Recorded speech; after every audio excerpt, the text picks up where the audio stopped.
A gente está falando de uma coisa que, para mim, antecede qualquer programa de diversidade, que, na minha opinião, é respeito. A gente tem que trabalhar numa empresa que preze pelo respeito.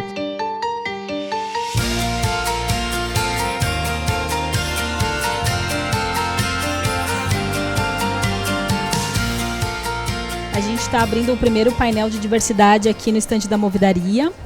E é um super prazer. Eu sei que a agenda de vocês é, como de todo mundo, é um pouquinho concorrida, mas vocês conseguiram aí uns minutos para estar com a gente, para principalmente compartilhar as iniciativas de diversidade que vocês estão tendo nas empresas que representam. Eu vou fazer um primeiro pedido para que vocês possam se apresentar, contar um pouquinho de vocês, e aí depois eu sigo com as perguntas. Pode ser? Quem começa? Bom dia, eu sou a Dani, da Oracle, sou líder de diversidade e inclusão para a América Latina, então esse é um grande desafio, né, porque Brasil é diferente do Chile, que é diferente da Argentina, que é diferente do México, que é diferente do Peru, que é diferente do Uruguai, enfim, a gente fala dos mesmos pilares, da mesma estratégia, só que a aplicação da estratégia é bem diferente. Então a gente trabalha na Oracle com 5 pilares: mulheres, pessoas com deficiência, gerações, raça e etnia, porque a gente tem essa coisa da América Latina, as etnias são importantes. E o último é o LGBTQ+. O que a gente faz, né? Basicamente, acho que a gente começou essa jornada tem 1 ano e meio aqui na América Latina. A Oracle já trabalha o tema nos Estados Unidos e no mundo há mais de 10 anos, mas a América Latina começou tem 1 ano e meio. E a gente começou do começo, definindo os pilares, falando com a alta liderança para ter apoio, né? Acho que é uma coisa meio compartilhada de todo mundo aqui.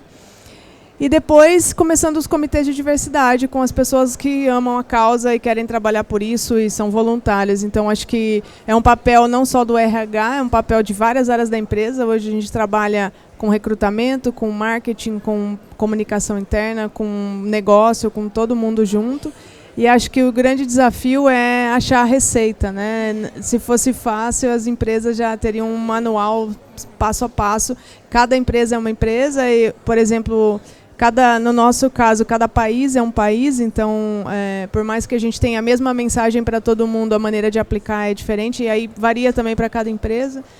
Mas a gente vai compartilhar um pouquinho do que tem dado certo, o que tem trazido as pessoas para a conversa. E eu acho que diversidade e inclusão pode parecer moda, né? Mas se é moda é porque é importante.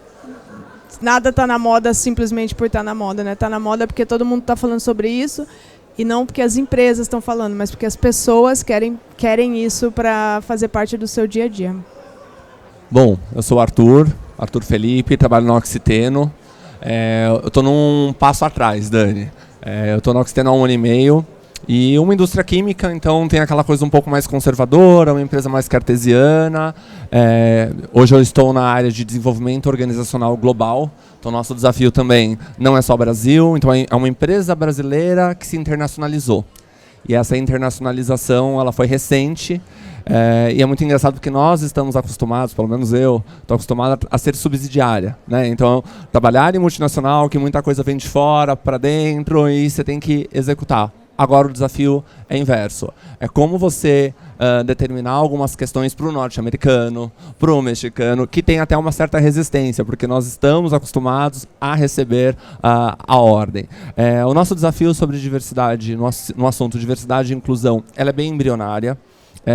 Nós iniciamos um processo agora. Estamos assim, por isso que eu falei, é um passo bem antes, que a gente começou um processo agora de aculturar a liderança. Então a gente apresentou na reunião de executivos globais, que aconteceu na semana passada. Todo o evento ele foi pautado em diversidade e inclusão, em agregar, em somar e mostrar que as pessoas diferentes elas são complementares. E a gente tentou mostrar isso e sensibilizar a liderança para que a gente pudesse agora em dezembro apresentar a nossa proposta inicial para a gente startar o tema. Eu acho que tem uma coisa legal que a Dani comentou e que está muito ligado ao movimento da Oxiteno, que é assim, é tão na moda que as pessoas já começaram a falar isso sem o RH falar. Então hoje nós temos o Workplace, né, que é o Facebook interno na companhia, e este tema começou a borbulhar pelos funcionários. vamos criar um grupo Oxiteno Mulheres.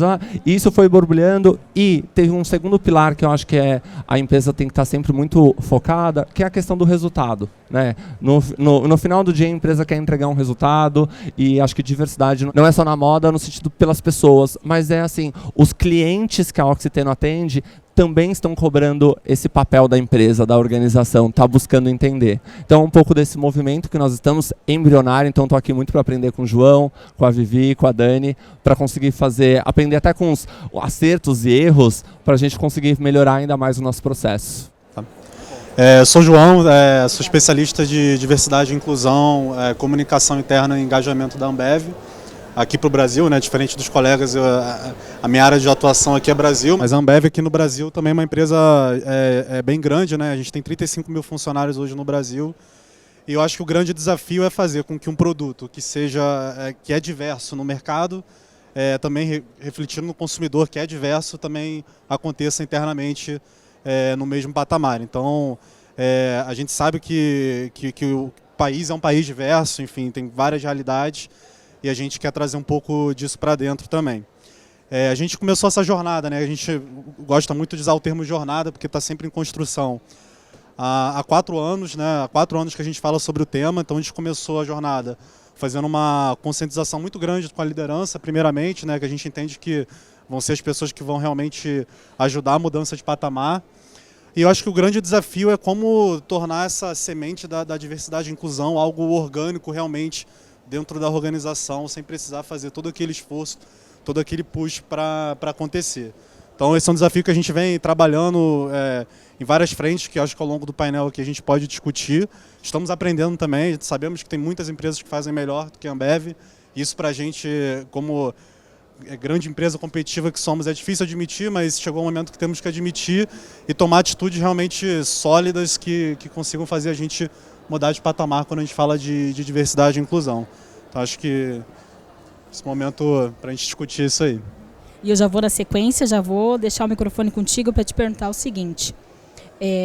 Dessa jornada, né, quais são as principais barreiras que vocês já encontraram e como que vocês andaram contornando elas?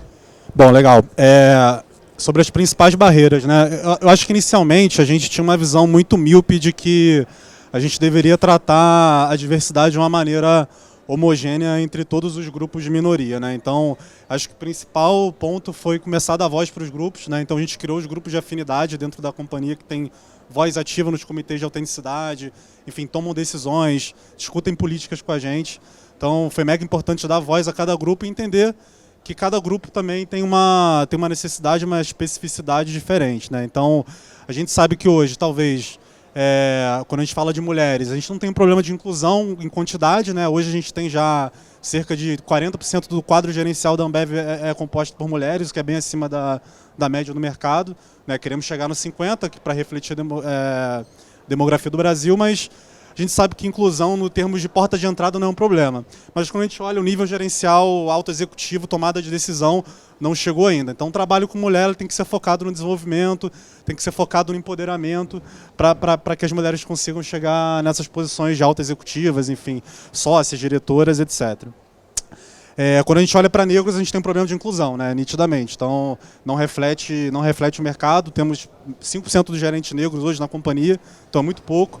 Então a gente tem um problema mais atrás, que é um problema de realmente porta de entrada de inclusão, e até por isso a gente vem traçando algumas iniciativas, né? Vamos lançar ainda esse ano o primeiro estágio exclusivo para negros, que eu acho que é bacana, é um negócio que vai ser transformacional. E aí quando a gente olha o grupo LGBTQ+, eu acho que é uma questão muito mais de política de respeito que a gente tentou implementar, porque também essas pessoas já estão presentes ali, né? Muitas não se sentem respeitadas no ambiente de trabalho, no ambiente corporativo, não se sentem à vontade para ser quem elas são. E eu acho que foi um trabalho muito mais de política de respeito. Então, acho que demoramos para entender, mas entendemos que cada grupo tem uma necessidade específica. Isso vem muito da troca, da conversa, acho que isso foi muito bacana.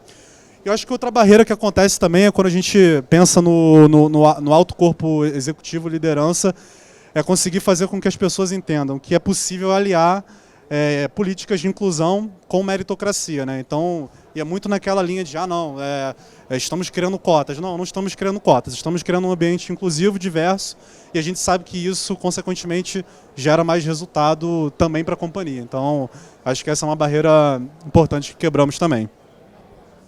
Dani, o que você pode complementar? O que é diferente na tua realidade?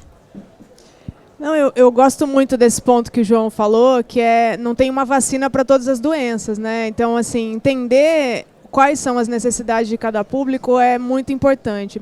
Essa coisa de trabalhar a liderança, ela é contínua, é uma jornada, assim. Outro dia eu vi o Reinaldo Bulgarelli falando que diversidade e inclusão é igual cortar unha. Você corta hoje, semana que vem você corta de novo. Então, assim, o treinamento é constante, as mensagens são constantes. Não tem eu vou dar um treinamento de unconscious bias, de vieses, e amanhã todo mundo saiu de lá e não é isso que acontece. Então, assim, aprendizagem contínua, é falar da mensagem, é bater na mesma tecla várias vezes, é trabalhar as pessoas engajadas, e acho que isso muito alinhado ao negócio, né, ao resultado da empresa, porque quanto mais você conecta, por exemplo, você pega a sua nota do Great Place to Work, a gente começou a fazer por manager agora, então a gente consegue ver daquele manager as notas que estão rolando do time dele, não a nota da Oracle, né, a nota daquele grupo, e aí você consegue pegar dentro, a gente inseriu perguntas de diversidade e inclusão na nossa pesquisa, então assim, a gente quer saber desse ponto. Então tem lá uma pergunta que a gente colocou: o meu manager e a minha linha de negócios estão seguindo as políticas de diversidade da Oracle? Então, assim, a gente sabe qual é a percepção das pessoas, porque uma coisa é você falar que está fazendo as ações, outra coisa é como as pessoas estão percebendo essas ações. Então, acho que tem muito esse desafio de ouvir as pessoas. E eu acho que uma coisa que a gente aprendeu, então, assim, por exemplo, vamos fazer um painel de diversidade racial no dia da consciência negra, na semana. É importante, porque sempre conhecimento é importante, mas não é isso que vai trazer os aliados. Então, talvez uma atividade de integração traga mais aliados do que uma atividade sobre um tema que as pessoas pensam, é um painel de liderança feminina, então não vou, eu sou homem, não preciso ir. A gente começou a fazer coisas de integração que são totalmente... E o pano de fundo é a diversidade, que foram muito mais efetivas. Por exemplo, em março, a gente tem uma quadra que a Oracle reserva toda segunda-feira para jogar futebol, do lado do escritório. E só os homens vão jogar futebol. Ninguém falou que só os homens podem jogar, mas só os homens vão desde que a Oracle está lá há 6 anos. E aí, em março, a gente fechou a quadra só para as mulheres. A gente teve 80 mulheres no campeonato de futebol feminino. E os homens queriam ser os técnicos, queriam estar lá, então não era na torcida e aquela competição. E assim, eu nunca vi as mulheres se integrarem tanto no jogo de futebol, num painel de liderança feminina, como eu vi durante o campeonato. Então, assim, meu time está desfalcado, 2 faltaram porque estão viajando, eu estou em reunião. Eu jogo no seu time. Então, assim... E depois disso eu conheci muito mais gente do que eu conhecia antes. Então acho que às vezes a gente foca tanto em ensinar as pessoas e às vezes o que a gente quer mesmo é integrar. Tanto os homens com as mulheres, as próprias mulheres entre elas. E aí eu vejo que essas atividades elas têm surtido um efeito muito mais forte do que, obviamente, com a mensagem do pano de fundo, do que só uma atividade como um curso, um painel. Acho que tudo tem o seu valor, mas quando você conecta, quando eu conheço o Arthur e converso com o Arthur e a gente joga no mesmo time ou a gente está competindo de alguma maneira ali, isso me faz conhecer o Arthur de outra maneira. Perfeito. Arthur. Bom, na Oxiteno, como eu disse, estamos bem atrás. Tudo começou quando eu entrei na empresa e eu fui entregar minha certidão de casamento homoafetiva. Eu brinco que as pessoas ficaram chocadas. E ali, para mim, eu falei, aqui tem uma oportunidade. Nesse primeiro movimento, eu comecei a conversar com as pessoas, eu conversava abertamente sobre quem eu era, sobre o meu casamento, sobre o meu cachorro e tudo mais. Isso eu acho que foi cativando as pessoas, no sentido delas verem assim, nossa, como ele fala tão normal sobre um assunto que é um tabu, que até então era um tabu. E aí começou a minha jornada. Claro, eu em desenvolvimento organizacional, tinha ali pesquisa de clima, trabalho com a liderança, universidade corporativa. Eu falei, então eu vou usar destes instrumentos para começar a trazer o assunto à tona, a diversidade, para uma empresa que ainda nem sabe exatamente, ou não sabe o como trabalhar esse assunto. E aí conectou com o meu outro trabalho, que é dar palestras sobre o tema, que é justamente que eu tenho uma palestra que fala cheguei no ambiente corporativo, e agora? E eu cheguei com gay, né? Não eu cheguei, eu cheguei mesmo. Porque muitas vezes, eu não esqueço, assim, eu me lembro sempre quando eu entrei na última empresa que eu trabalhava, que era uma seguradora, e durante muito tempo nem eu me aceitava. Nem eu sabia se eu era gay, se eu não era, ou eu já sabia, mas não queria falar. Eu falo que é toda uma descoberta para a pessoa, no meu caso, homossexual, e é muito interessante porque depois que eu me aceitei e que eu trabalhei numa empresa que deu abertura para mim, eu comecei a me entregar como funcionário muito mais. Eu comecei, porque durante muito tempo, é muito engraçado, eu sempre falo isso, durante muito tempo eu ficava quieto em reunião, porque eu falava, não, eu não vou falar, Vivi, porque se eu falar, vão falar que eu sou gay. E se souberem que eu sou gay, pode ser que não me promovam, pode ser que eu não vá. E quando a empresa que eu trabalhava começou a me dar espaço e eu comecei a me aceitar, a minha família, a participar, isso já faz, claro, um bom tempo, eu comecei a ser muito mais produtivo para a organização. Muitos projetos ganharam poder, projetos que foram criados, idealizados às vezes por mim, pela equipe que eu trabalhava, mas muito por conta desse movimento que a empresa fez de falar, estou aqui com você, você pode ser quem você é. E eu me lembro uma vez de uma situação, vivi nessa outra empresa, que eu estava numa reunião de executivos, de uma área específica, de uma diretoria, e estava na época da novela Amor à Vida, que tinha o Félix. Não sei se vocês lembram, o Félix vendia hot dog na 25 de março com a Elizabeth Savala, que era o Matheus Solano e a Elizabeth Savala. Eu estava no meio de uma apresentação de final de ano e um funcionário levantou a mão. Ele, assim, sem contexto nenhum, ele levantou a mão e falou assim, Arthur, você pode imitar o Félix vendendo hot dog? E naquele momento, eu parei. Sabe aquela fração de segundos que eu falei, o que eu faço? Saio correndo, abro um buraco, grito, peço para mandar essa pessoa embora? Eu não sabia.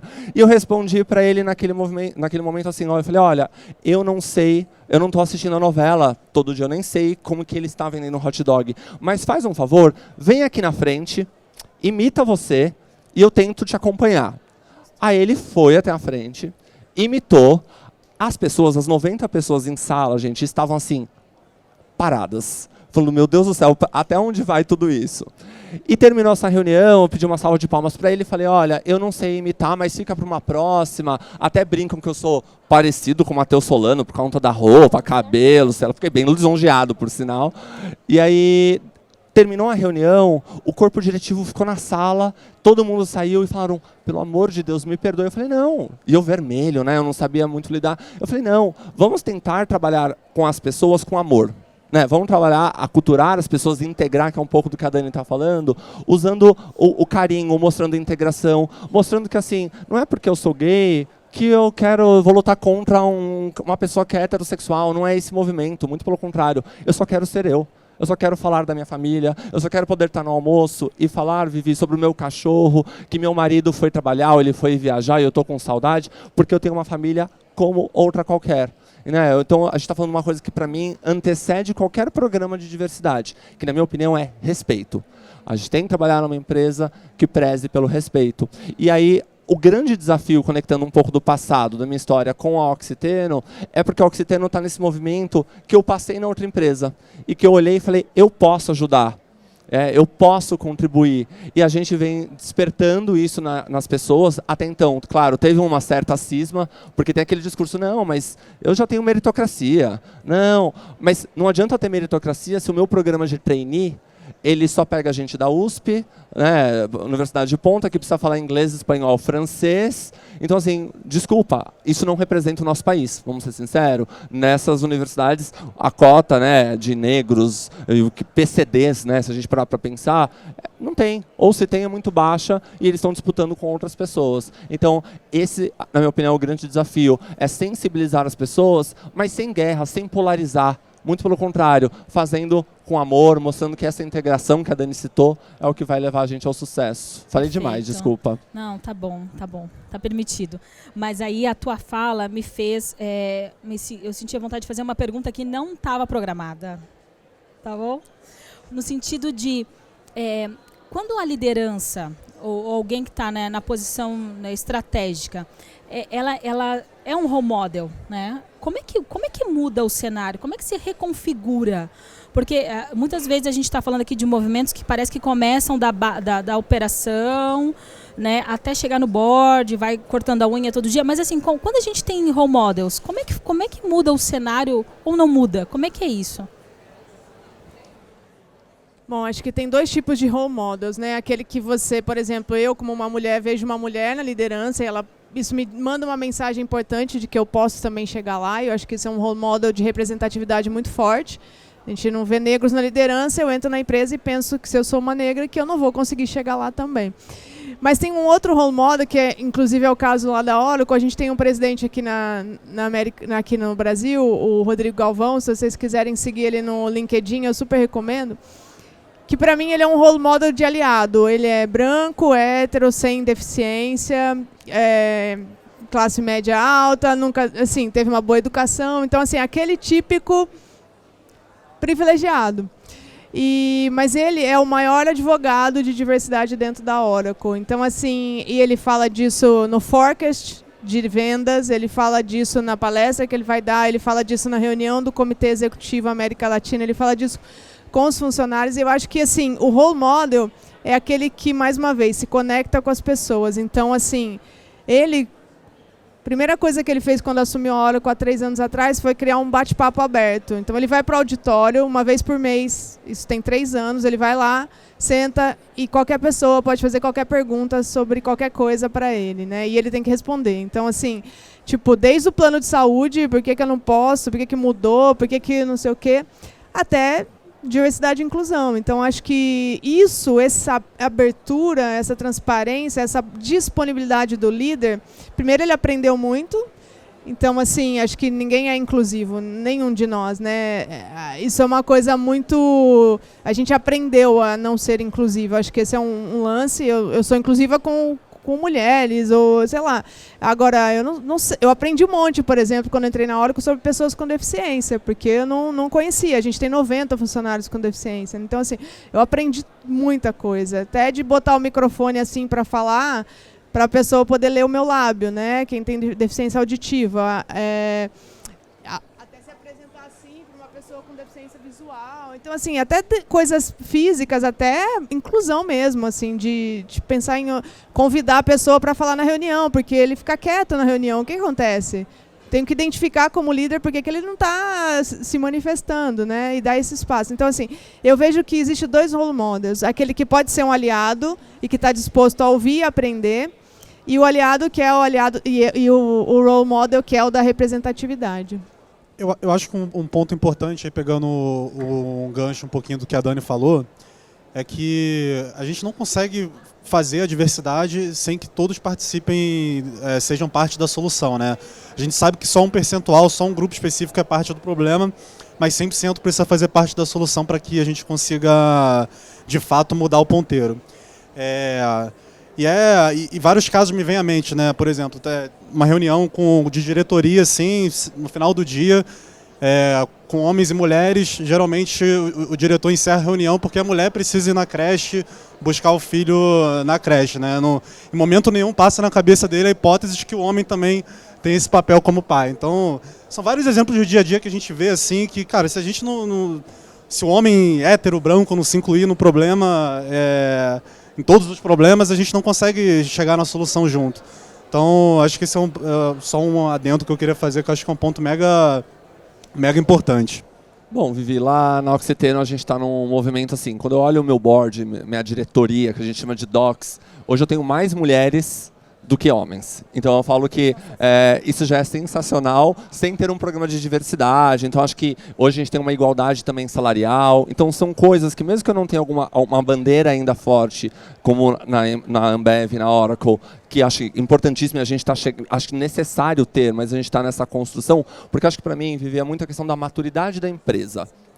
A gente tem que muito respeitar que movimento e que momento a empresa está, porque senão as pessoas podem repelir. Só que tem alguns assuntos que a gente tem que, na minha opinião, às vezes também um pouco a forceps, tá? A gente não adianta também, tem que esperar, você tem que comer pelas beiradas, mas você tem que introduzir esse assunto, porque senão nunca também vem o momento perfeito. Então eu falo que assim, você tem que estar de olho, mas você tem que ser arrojado.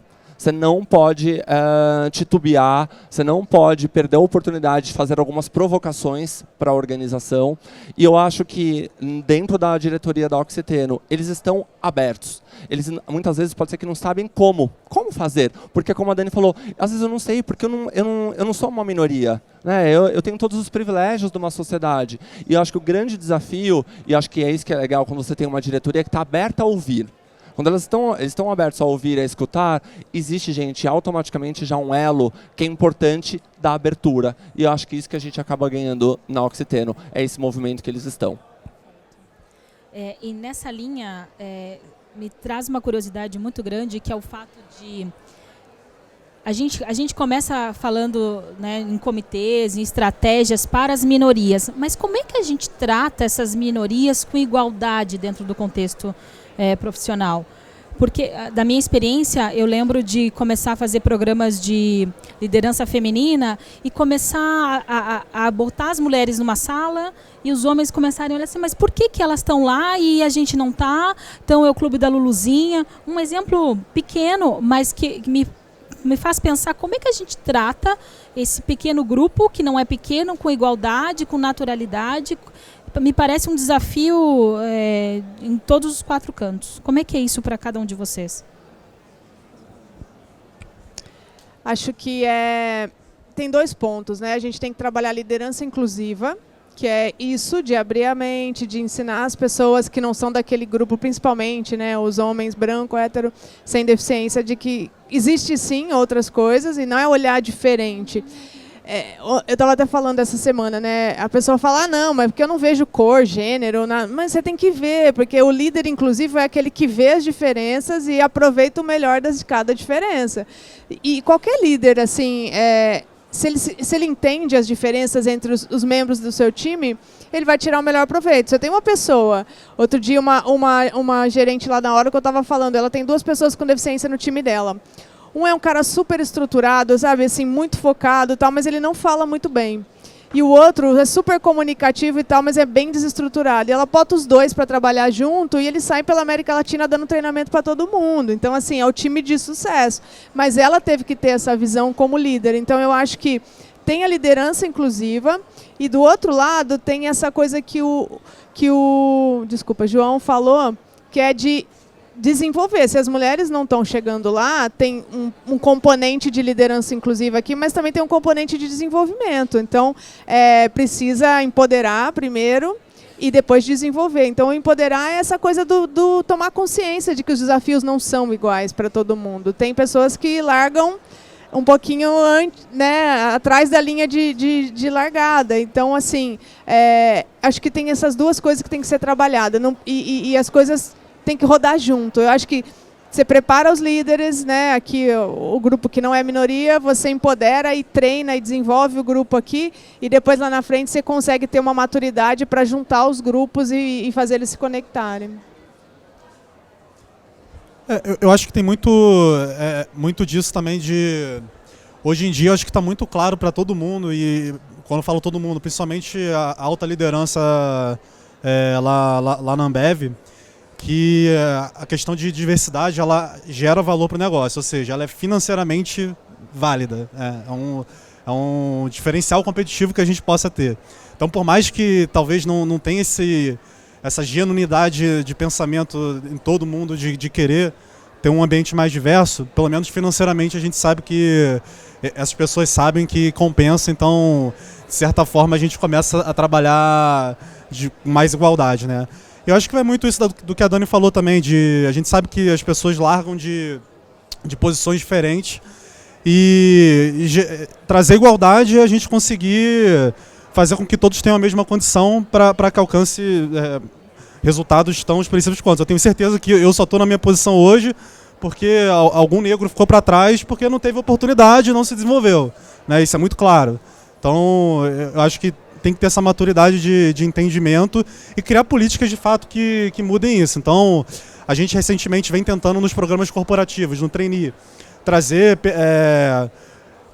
componentes de diversidade também no programa corporativo. Então, para alguns casos, a gente, por exemplo, acabou com a obrigatoriedade do inglês né, e ofereceu bolsa de inglês para a pessoa se desenvolver. Então, se a gente exige inglês como pré-requisito, e a pessoa precisa saber inglês pensando no futuro, no encarreiramento, vamos contratar um negro da periferia que não teve oportunidade, vamos dar uma bolsa de inglês para ele. Então, acho que essa maturidade de entender que a gente precisa das mesmas condições para igualar ou ficar mais próximo de igualar um gap que ficou para trás é importante para a gente trabalhar a diversidade para frente.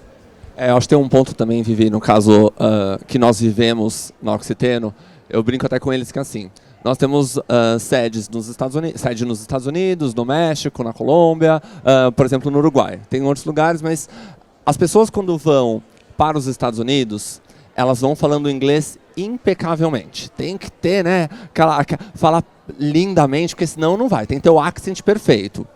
Quando as pessoas vão para o Uruguai ou para o México, elas vão no portunhol. E aí eu falo justamente assim, não é nem uma questão de minoria ou de maioria no meu contexto, é uma questão de respeito. Porque quando eu vou para os Estados Unidos, eu vou com o inglês perfeito. E até provar com eles, eu falo, porque nós, enquanto brasileiros, a gente sempre se coloca numa posição que o norte-americano é melhor do que eu. Mas eu sou melhor do que todo o resto do mundo, né? Então, a gente tem que trabalhar, né, essa questão dentro, às vezes, da nossa realidade, né? Como eu disse, eu não tenho na diretoria da Oxiteno uma maioria homens, eu tenho uma maioria mulheres. Então, às vezes, nem se encaixa. Por isso que eu falo assim, olhem muito, quando a gente falar de diversidade, para o cenário da empresa.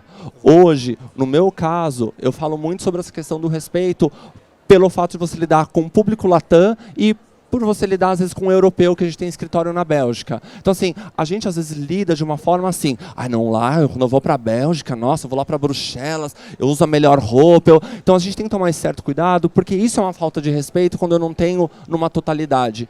E não é nem, no meu caso, uma minoria. É uma questão de igualdade e de respeito pelas pessoas. Obrigada. Para a gente fechar, tá bom? Pessoal, tá terminando, tá bom? Se vocês quiserem depois conversar um pouquinho com eles, peguem eles aqui durante a feira. Mas para a gente fechar, das pesquisas que eu fiz, eu vi que o aumento da qualidade de vida dos funcionários e a melhoria do desempenho da empresa são dois grandes impulsionadores das políticas e dos comitês de diversidade. Mas o que mais tem impulsionado? E como tem impulsionado? Eu acho que, por exemplo, a Oracle, como empresa de tecnologia, uma das maiores do mundo, a inovação é o coração da Oracle, né? E tem milhares de estudos que comprovam que pessoas que pensam diferente conseguem trazer pontos de vista diferentes, tirar pontos cegos e criar melhores produtos. E eu acho que vai muito alinhado ao momento da empresa. Então, a Oracle era uma empresa de banco de dados que praticamente vendia um produto só. E hoje a Oracle está se tornando uma empresa muito focada em cloud, é uma empresa que vende serviço. Então, vender produto, você vende, tira o pedido, né, entrega lá o produto químico e pronto, a pessoa vai usar o produto. Agora, vender serviço, você está no cliente o tempo todo. É igual, eu costumo dizer assim, é como se a gente fosse a NET, então você instala a NET na sua casa, o cara vai lá, fura a parede, passa aquele monte de cabo, bota o modem lá. E aí você fala, putz, o serviço não tá legal, eu vou trocar para outra. Daí fala, putz, mas aí vai vir outro técnico, furar outra parede. Deixa esse daí mesmo. Então, antigamente era assim, mesmo que o nosso produto talvez podia não estar atendendo o cliente, mas ele deixava lá. Agora a gente vende Netflix. E Netflix você cancela a qualquer momento. Não, Netflix não tá bom, eu cancelo pelo aplicativo e faço uma outra conta na Amazon Prime e vejo o vídeo lá. Então, hoje eu tenho que atender o cliente muito bem. Então, a gente está passando de uma empresa que o relacionamento com as pessoas é muito maior. E aí, a gente tem clientes mais diversos, porque qualquer empresa compra cloud hoje, compra um serviço de cloud, é muito acessível. O que antes era muito exclusivo, hoje qualquer cliente é nosso. Então, assim, se eu vou atender uma empresária, né, a dona de uma empresa, e ela vê o time da Oracle, só homens, ela fala assim, não tem mulher para me atender na sua empresa? Ou se eu chego num empresário negro e ele fala assim, ué, mas não tem nenhum representante negro para atender? Então, assim, isso é dia a dia. Eu não estou fantasiando, isso já acontece.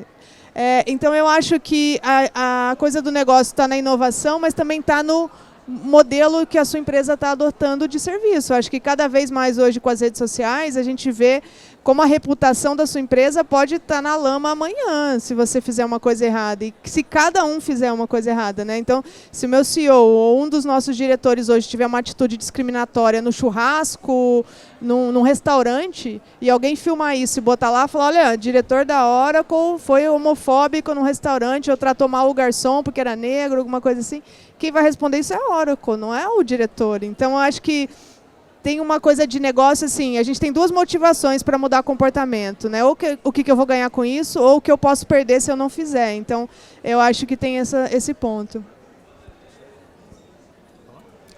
Bom, ontem eu fiz um post falando que eu viria aqui no painel, fiz um LinkedIn, e aí um ex-funcionário da Oxiteno comentou aí embaixo, nossa, como você vai falar de diversidade numa empresa que nem tem um programa de diversidade? Aí eu falei, meu Deus do céu, o que eu respondo? Eu entro num debate, que eu não gosto muito de entrar nesses debates por rede social, sou mais tomar um café e resolver. E eu falei, e até quando eu recebi o convite da Movidaria, até me questionaram, poxa, mas por que você vai falar da Oxiteno? Eu falei, eu vou falar porque toda empresa, mesmo uma Ambev, uma Oracle, que já estão num patamar avançado, com certeza eles já passaram pelo mesmo momento que eu estou vivendo agora. E com certeza pessoas estarão assistindo, Vivi, e creio que vocês estão, pensando, putz, a minha empresa não tem, qual que são as dores, né? Por isso que eu falei, abri falando já sobre que eu estou um passo antes. E eu respondi ele. Eu falei assim, demorei, né? Tô falando matutando, falei, o que eu respondo agora? Aí eu respondi, eu falei, olha, sabe que eu fico muito feliz? Que as coisas mudam. Que nem tudo está escrito em pedra.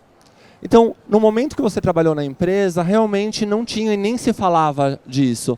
Mas, 1 ano e meio para cá, as coisas mudaram. E mudaram graças ao bom Deus, no que você acreditar. Não tem importância. Eu respondi dessa forma para ele. Eu falei, então eu acredito que o mundo está tão dinâmico e tão ágil e a gente mudou. Aí ele foi lá e respondeu embaixo, vou ser sincero. Ele falou assim, então você precisa conversar com a diretoria da Oxiteno, que diz que não não vai apostar em programas de diversidade. Eu falei, olha, eles estão cientes.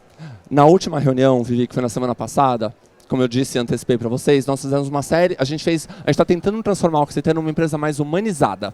Né? Porque imagina, empresa de engenheiros, é aquela coisa mais focada no número, no resultado, e eles estão gostando desse movimento que nós estamos propondo para a organização. E a gente fez uma atividade com eles, reflexiva, tem até no YouTube algo muito semelhante, que é assim, fique em pé quem é negro, fique em pé quem tem tatuagem, até para provocar um pouco isso. E ao final, eu contei meu depoimento de quando eu entrei na Oxiteno, que eu fiquei envergonhado de ter entregue a minha certidão de casamento. E claro, eu fiz de uma forma muito intuitiva, muito inspiracional, não estava nem no script, porque eu estava como mestre de cerimônia deste evento com os executivos. E eu contei toda a minha trajetória, e no final a gente passou um vídeo sobre vulnerabilidade, no painel que a gente está num processo de jornada da transformação, e a diretora de RH pegou o microfone e agradeceu e falou, olha, eu quero muito agradecer, porque a gente acabou de assistir um vídeo sobre vulnerabilidade, e vulnerabilidade está muito relacionada à coragem. E nós tivemos hoje um gesto aqui de coragem de uma pessoa, e também não estava isso no script, e ela falou, eu queria uma salva de palmas para o Arthur. Gente, 120 líderes estavam lá. 120 líderes ficaram em pé, aplaudindo por 2 minutos. O que eu acho que é mais legal? Porque eu estou contando um fato e uma situação recente. Porque, assim, como alguém pode falar que a diretoria não quer falar sobre diversidade? Não é que eles não querem, eles só às vezes não sabem como. E é por isso que às vezes tem uma Dani na Oracle, um João na Ambev, eu na Oxiteno e outras pessoas também na Oxiteno, tentando trazer esse assunto. E eles foram, e eu falo para vocês, extremamente receptivos. Todos, depois o presidente pegou o microfone, agradeceu, falou sobre aquele momento. Então, assim, e as pessoas estavam encantadas. Então, eu sempre falo, e eu aposto aqui e peço para vocês, não desistam do assunto. Quando eu cheguei na Oxiteno e eu fui falar sobre diversidade, algumas pessoas me chamaram, a Vivi sabe isso, porque ela fez todo um trabalho, uma parceria com a gente lá na Universidade Corporativa. As pessoas me chamaram e falaram assim, para de falar sobre diversidade. As pessoas não querem ouvir isso aqui. E depois de 1 ano, as pessoas estão vindo na minha mesa falando assim, fale de diversidade, nós queremos ouvir isso aqui. Então, assim, Graças a Deus o mundo muda, graças a Deus o mundo está dinâmico, está ágil e a gente pode falar sim sobre diversidade respeitando a todos, minorias e maiorias e sempre com respeito, Vivi. João, para encerrar você. Até difícil encerrar depois da fala do Arthur, né? Que convida pra gente, né? Junto. Deu uma comoção. Bom, eu vou voltar um pouquinho na pergunta só Por favor. para fechar. Eu acho que lá na Ambev a gente tem tentado trazer também muitos dados, números consistentes para a gente trabalhar a questão da diversidade. Né? Então esse ano a gente fez o primeiro censo, né? Com uma empresa grande é difícil a gente mapear realmente que tipo de público nós temos, quais são os grupos específicos. E aí no censo a gente fez várias descobertas. Por exemplo, a gente tem cerca de 60 a 70 trans na companhia e eu só conheço um, né, como especialista de diversidade e inclusão. Então, onde estão essas outras 68 pessoas que são trans e eu não conheço, enfim, podem estar sofrendo vários tipos de problema e a gente não sabe. Então acho que abrir dados foi importante, né? E a gente abriu nosso gap também em relação a negro, né? Quando a gente olhou nossa alta liderança, a gente tem 1,6% de negros só na alta liderança da companhia. Então é um percentual muito baixo, né? Ridículo, vergonhoso. Então assim, apesar da gente estar na frente em questão de beleza, estamos implementando os processos, estamos falando há 4 anos, mas a gente não conseguiu ainda chegar nisso em relação a números. A gente começou a medir coisas, por exemplo, como desligamento de mulheres após retorno de licença maternidade, que é um assunto super delicado no mercado. A gente sabe que 48% das mulheres são desligadas do mercado após um ano do seu retorno de licença maternidade. E o nosso número era muito próximo disso até ano passado e esse ano já caiu pela metade. Então, a gente vem trabalhando uma série de políticas para evitar que isso aconteça. Então, desde o processo de avaliação de gente pré a pessoa sair de licença maternidade, até o retorno, até os contatos do gestor ao longo do período de licença, que sempre fica aquela angústia da mulher de eu acho que quando eu voltar já colocaram alguém na minha vaga, não sei onde eu vou, não sei o que vai acontecer comigo. Então, assim, a gente vem discutindo uma série de frentes nesse sentido e foi possível porque a gente realmente abriu os números, abriu os gaps e começou a medir. Então, a gente tem lá um grande guru, né, que é o professor Falcone, que diz que a gente não consegue evoluir no que a gente não mede, né? Então, a gente começou a medir e tratou diversidade também de uma forma mais mensurável, mais KPI mesmo, além de toda a questão humana, que eu acho que é mega importante para a discussão. Muito bom. Obrigada. Bom, queria agradecer vocês em nome da Movidaria. Eu saí daqui maior, não só de tamanho, porque tamanho não vai ser, mas maior de coração, por cada palavra, cada compartilhar. O que vocês precisarem, a gente está aqui também para seguir essas jornadas. E vocês, muito obrigada pelo público presente e que vocês também façam a jornada de vocês nos lugares que vocês estão, porque de fato a gente precisa fazer mais movimentos em relação a esse tema, porque ele é enorme, ele é gigante, ele é possível. Muito obrigada a todos. Convido a conhecerem depois o trabalho aqui da Palu, o registro que ela fez dessa conversa. E vamos em frente. Muito obrigada.